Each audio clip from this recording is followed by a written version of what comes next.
Hello, folks. I've never done this before, but I'm at my wit's end with this thing. I'm grasping here. Let's go over what's happening here, okay? So this DD15 Detroit got the cam housing all resealed, primed it up by hand. It started. I'm going to give you the full story here, as much as I can remember, because it's quite complex. So it started, and it ran for maybe 10 seconds. Keep in mind, I didn't have any antifreeze in it. I just wanted to start it and make sure it was going to start and run.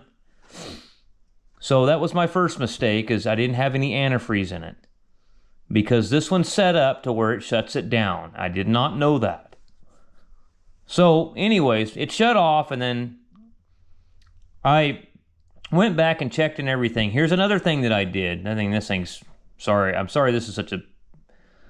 It's a cluster. So the stupid rail pressure sensor was clocked to where I couldn't get it unplugged because I couldn't get my finger between the cam housing and the tab to release it to unplug it. So I loosened it and turned it so I could get the damn thing unplugged. So that was something I forgot to tighten up. So I thought, well, that's it. So I tightened that up, and then I pumped and pumped and pumped and primed and primed. Never could get it to start. Never could get it to start. So, checked all my fittings. I checked everything. I never took anything from the filter. All the stuff on the bottom. Only thing I took off was the 2 high pressure lines coming from the pump and the 6 lines on the top going to the injectors. That was it. And then, of course, your pressure limiting valve. Not the pressure limiting valve itself, but the banjo fitting for it. All that's good. It's all tight. None of it's leaking. So anyways, I can sit there and crank on it and watch my rail pressure. And it goes up to like 3,500 PSI. So then I finally realized that after looking at the desired rail pressure, it kept saying 0. And I thought, why is that saying 0? Something's not enabling that. So then I downloaded this book. And so I went through all these steps, reviewed the fuel system and integrity log file. I can't do that on mine. I had to kind of skip it. But I went to 2, is fuel compensation pressure more than 35 PSI while cranking? Yes, it goes up to like almost 45 PSI. Yes, go to step 3. Does the engine state equal start while cranking? Well, it was not. I had to take that coolant level sensor out, and it's got a little lever on it. It's like a float.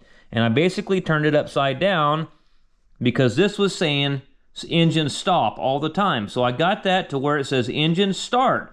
Then my desired rail pressure came up. So then I said, does engine state equal start? So now we say yes. Step 4, does KNNW show or stay on enabled true while cranking? Yes, it does. That's your cam and crank sensors. 5, is actual fuel rail pressure more than 2176? It goes up to like 3,500 PSI.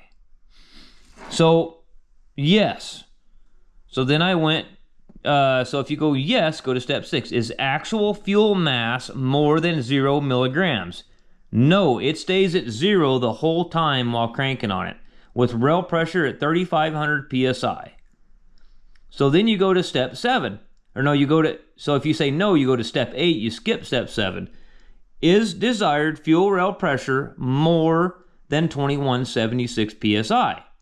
So it is. The desired is almost matching the rail pressure. It's at like 32 to 3,500. So if you say 8, say yes, check for air-rated fuel. Refer to section air-rated fuel test, 3-filter fuel system. And I went through all that too. Let me tell you, we'll walk out there in a second. What if you said, is actual fuel mass more than 0 milligrams? Does it take more than 30? Well, I didn't do step 7. Does it take more than 2 minutes and 30 seconds for fuel rail pressure to drop at 145 PSI after cranking?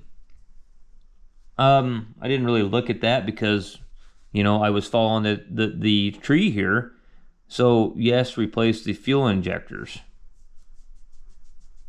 So, I'm really desperately looking for somebody that can give me some direction on this thing, because I am frustrated beyond your belief. I mean, beyond belief. It's just, I don't even know what to do at this point. The owner doesn't want to update his fuel filter system. I told him, I said, you need to update your filter system. I said, the 3 filter setup was very problematic. You need to get rid of that and put the 2 filter setup on there. So, anyway, here's another thing. Now, I hate doing this, and the owner was standing right there. He was in here yesterday. And we could sit there with, you can see the cans of starting fluid. And we were sitting there running this thing off starting fluid, and I was watching the live data on the laptop, and it was at 8,000 PSI sitting there with starting fluid running. So we know that pump's building pressure. Okay? Now, here's another thing that we check, guys. I got floor sleep because there's diesel fuel everywhere trying to get this thing. Okay, so here's what I did. I had this sandblaster that had never ever been used for sandblasting. I bought it and I was going to do this project, and I never ended up doing it. And I thought, well, it's brand new, it's never been used. So I rigged up a CompuCheck fitting.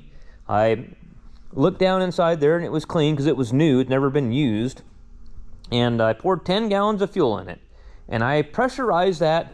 Okay, you know, they have this thing at Freightliner that's similar to this that they want $3,500 for. It's basically, that's all it is. It's almost like a sandblaster. Anyway, so I pressurized it. I got a regulator here, and I pressurized this to 90 PSI, and I put it on the CompuCheck fitting right there, going into the filter module.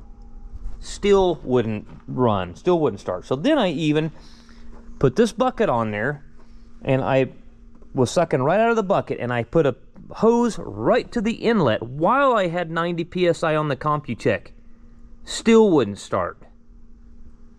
No codes, none at all. I verified my timing, it's in time. I've done a bunch of cam housings. You know, it's not like my first one. I've never had an issue like this. All this stuff is tight. You know, I even fucking changed the quantity control valve. I know it doesn't say anything about it anywhere, but I was just grasping at anything. I had a new one in there. I changed it out. Still nothing. So, and on this 3 filter setup, this little one over here has a ball check in it, and as you can see, the ball is there. And but you know what? I'm kind of wondering about that. I squirted some fluid in on top of that. I sucked that out with my siphon gun, and I was wondering if there was something in there that was obstructing the fuel, or I blew it all out, so that's probably why that is empty now. But that ball check's supposed to keep the fuel from draining back down. And as you can see, the fuel is on top of the ball check, and it's staying in there. So that's not the problem. The standpipes aren't broke. I don't know what to say, guys. I really don't. I don't know what to do at this point. And I've heard guys tell me that the injectors will get airlocked on the needles, and that you have to replace all 6 injectors. So, if anybody's got any kind of insight to this problem, man, I am all ears.